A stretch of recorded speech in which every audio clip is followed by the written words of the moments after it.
This 5-minute solution will show you how to use OBS on Omegle. So first of all, open your OBS and click on this plus icon and take a new scene.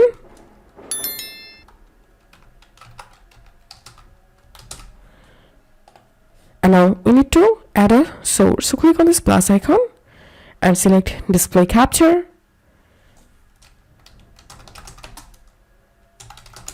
Level it from here. Click on OK. OK. I'm gonna adding another source for text. Okay, and I'm typing here the text.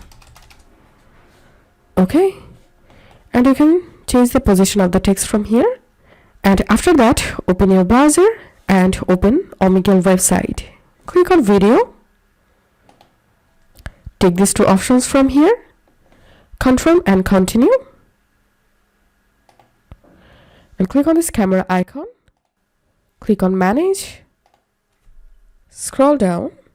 And inside of this permission section, click on camera. And open your OBS again. And make sure to start virtual camera from here.